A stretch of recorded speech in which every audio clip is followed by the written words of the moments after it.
Welcome to the S.O.A.P video series from Oak Tree Community Church in South Bend, Indiana. We're working our way through the book of Ezekiel, and at this time, we come to the halfway point. Right in the middle. This is our 6th week out of 12 that we're going to do, and there are 48 chapters, and we will be coming up to chapter 24. Nice. So right in the middle. Right in the middle. Couldn't plan it any closer. Yeah. So we've been working on, God and Jerusalem and what would happen to Jerusalem, and we're going to continue there for a while.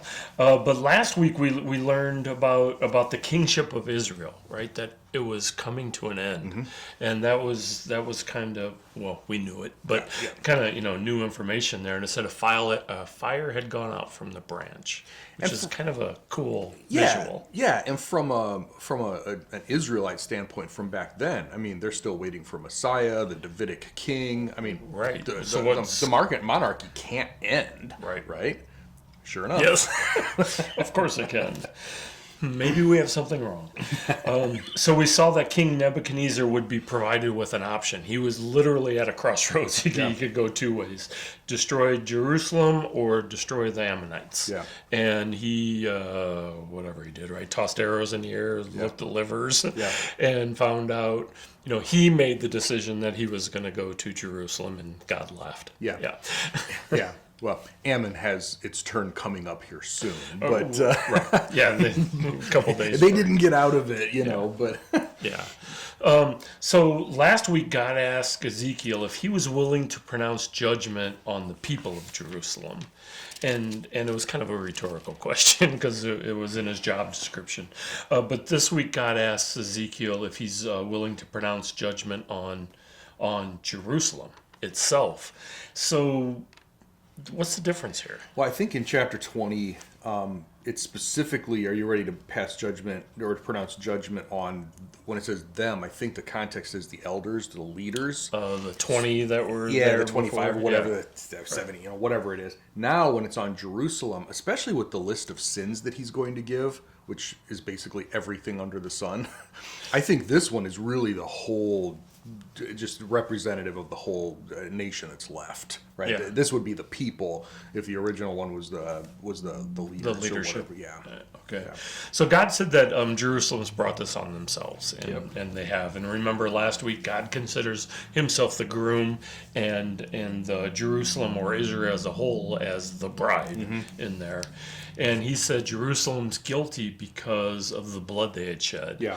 And this would be the elders, the kings, and the priests, and their actions that either directly cause people to die or indirectly cause people to die. Yeah, and leading them away from God brought God's judgment on them. So it wasn't even them necessarily doing it, right? But even putting them in a position where God had to judge them, right? Yeah. Nebuchadnezzar and all this stuff. And of course, idols came into play, always, which has. And we heard the story before. See how the kings, and interesting. This comes up in a couple chapters later. He calls the kings the princes of Israel, right? So not kings, but princes of Israel. Yeah, the Hebrew term there is actually, prince is probably a little too specific because of the way we think of prince. The Hebrew term there is just ruler. It's like the human ruler of Israel. It could be a king, it could be a prince, it could be a governor, it could be just a whatever. It's a generic term. It's often translated prince here. Like you said, we'll see that again in future chapters. But I don't want people to think prince as in, under the king or, whatever. It's really just ruler. Yeah, that's exactly the way I took it. Fun fact. Have to modify is, that. The Hebrew word is sar, and the feminine is Sarah, and the name Sarah means princess. Because it's all just part of the same thing. Yep. So the kings, these princes, they use their authority to shed blood of the people that they are supposedly serving. And again, it's all about shedding blood. It's all about idols, and everything come back to that. And then he mixes in, like you said, everything, and he mixes in sexual sin. Sexual sin, but then he gets into robbery and the Sabbaths. We mentioned this a couple of weeks ago or whatever. He refers to my Sabbaths. They did not treat my Sabbaths correctly, and just and he ends with a one that gets you in the heart with "You have forgotten me." Yeah. Right? I'm going to encapsulate all this. You're not even paying any attention to Yeah. me. You've forgotten me. Yeah. So God said that He was going to strike His hands together. Is that It makes me Of think the of the times? Karate Kid, right? yeah? Well, Mr. Miyagi, right? It's just like, almost like say, all right, we're done. I mean, Okay. that's how I was just Okay. thinking, just sort of that generic movement that says, all right, it's done. It's over. So then God says, you're going to be scattered. You're going to be scattered across the nations. I am going to disperse you. And then the verse that we've heard over and over again, then you will know that I am the Lord. Yeah. And I think we've probably heard that every week, or most every Pretty week. close, yeah. Yeah, so in another message, God then equates the house of Israel to slag. And slag is usually when you're refining, excuse me, when you're refining metal, it's the waste product, right? The stuff you throw away. And so God's basically saying, you guys, I'm throwing you away. Yeah. You're a waste. And God also says He's going to melt out the metal, right? So there is going to be a purification process Yeah. here. And the important part would be left, and the slag, is going to be tossed. And I think that's really important because he's not just taking the entire nation and throwing it away. There's still prophecies, promises, covenants that have to be fulfilled. But yeah, they're going to go through a refining process in Babylon and Persia, and then Greece and Rome, Yeah. and then the and list goes on, Britain right? and everything else that up till even now and in the future.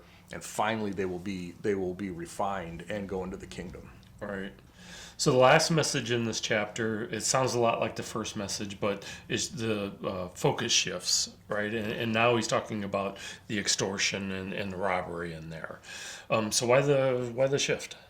Well, I think it's just broad. I mean, I think it's Just just all all-encompassing? it's just all encompassing. Basically, like you said, there are three sort of categories, and he gets almost broader each time. Right. So, And then he ends with God saying, "Look, I looked for somebody that could fix this, Yep. or I could use to fix this, and I found no one." yeah. That's Yeah. a little. Yeah, which is really interesting because we've already seen him say, if Noah and Job and Daniel were there, they wouldn't be good enough to stave off punishment. Jeremiah is still alive. Jeremiah is still writing and prophesying. He Right. wasn't enough to stave off judgment. So it's not like there was nobody there who was trying to follow God. There were individuals, Right. but as a whole, they were far, far gone. Okay.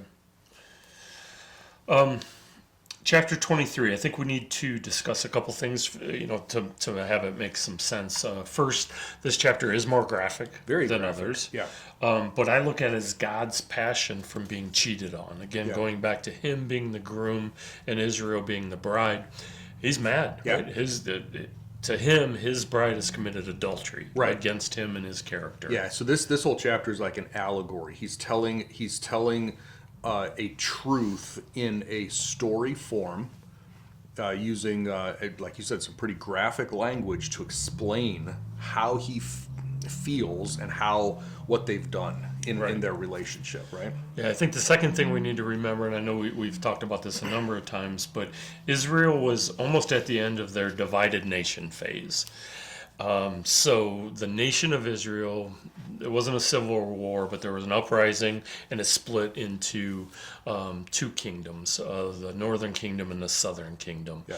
And the northern kingdom is already gone, Yeah. and now we're looking at the southern kingdom going. So just we need to keep that in mind. The capital of the northern kingdom, which was usually called Israel, the capital was Samaria.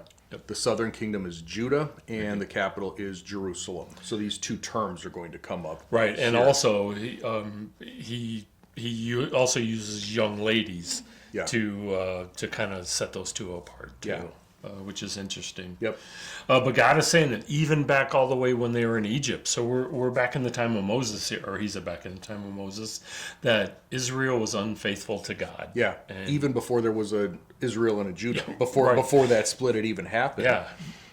And you can see that the golden calf when they came out of. I mean, they're at Mount Right. Sinai. Slaves for a day. Moses. We laugh. Is on the We'd have been mountain doing the getting same thing, the law from God, and they're down here literally prostituting themselves out to another god. So Right. this didn't happen, It after wasn't a one and Solomon, done, after right. the divided kingdom and everything. He takes them all the way back to, I literally just brought you out from Egypt, and you've already been doing this stuff. So. Right. So God is now tired of it, and he's done, and he's telling Ezekiel to pronounce judgment on the capitals. Yeah. God says that he's going to repay them for their obscene conduct and punish them for the idol worship, and then you will know that I am the Lord, Yeah. your sovereign God there. Yep. All right, so chapter 24. For the past 12 chapters, I went back and counted. We've seen over and over again, God's going to allow Jerusalem to be destroyed. And we've seen it from many angles, and we've seen how. We've talked about the why in here for a number of times. And I do think that God does this in a number of places. In the Bible, the redundancy is actually intentional. Mm-hmm. You're seeing things from other ways, but it also reinforces this is important. Oh, yeah. I mean, it could have been one sentence. Yeah. God left Jerusalem, Jerusalem was destroyed, but Yeah. he's intentionally dragging it out because it is a big deal, and this is God's house that is being destroyed. And the time markers, we've got a new time marker here at the beginning of chapter 24, so we're moving time, so that it's also not just, this is going to happen, but it's getting closer and closer and closer, and every time we get a new time marker, we get another repetition of the same thing, like you said, a different, but it's not, I mean, it's going to happen, right? Well, and specifically this time marker, which I think it moves us ahead 2 years this time, but this is now the beginning of the siege. Yes. Right? So King Nebuchadnezzar is now in Jerusalem. He is starting the siege. Yep. And this very day, it says, this very day, it has begun. Yeah. So the day translates to January 5th or the 15th. Which one are you on? Either one of them? Okay. Yeah. But it's 588 BC. Yeah. Which is funny to me that we can even name a month and have an argument about what the day was. Yeah, It's kind of cool. Because we've got the technology, and archaeology has found all this stuff, and it will last for a couple of years, because 586 is when Jerusalem finally falls the third time to Nebuchadnezzar, and this is the final one. Right. Yeah. So that in my translation, the heading of this section is called the boiling pot, and I think it's very fitting too. And if you think about it, all these people are in a pot. Imagine the lid's on and the heat's on, and things are happening in there.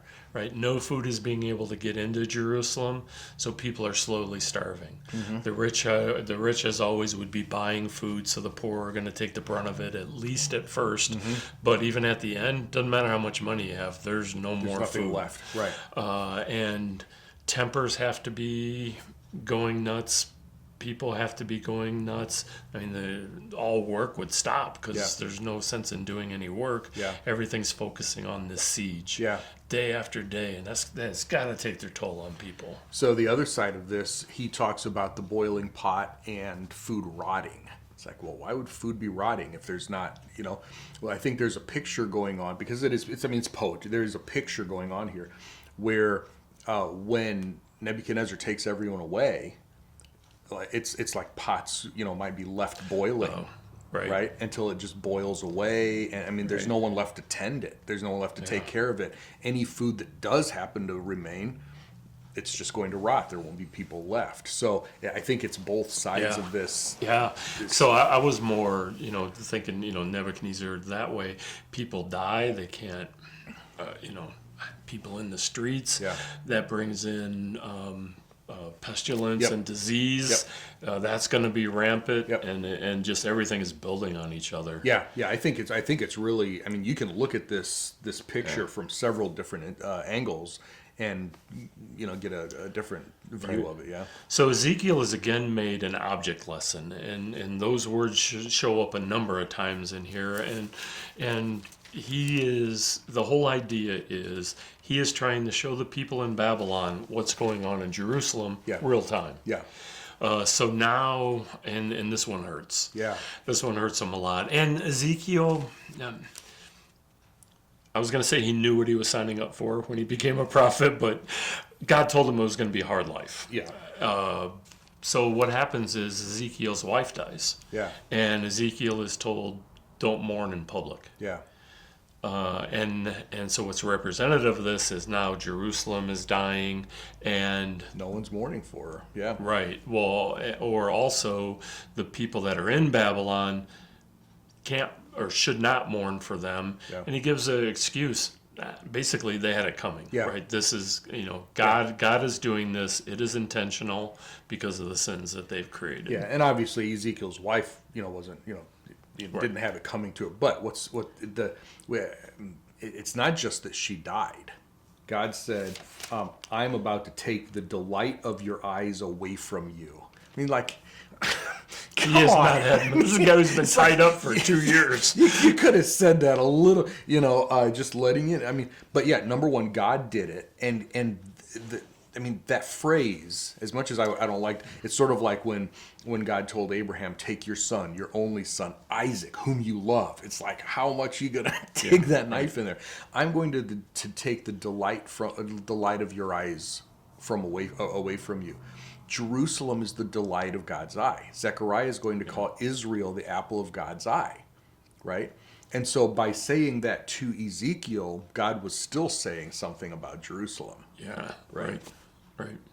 Then at the very end of this chapter, it seems that Ezekiel is not going to be able to talk again until they actually hear from a messenger that comes in and says Jerusalem has fallen. So for about 2 years, there's some question, right? Does he can talk to other people, but he can't prophesize about Jerusalem? Yeah, there's a couple of different ways that people look at it, because obviously God's been giving him messages to say.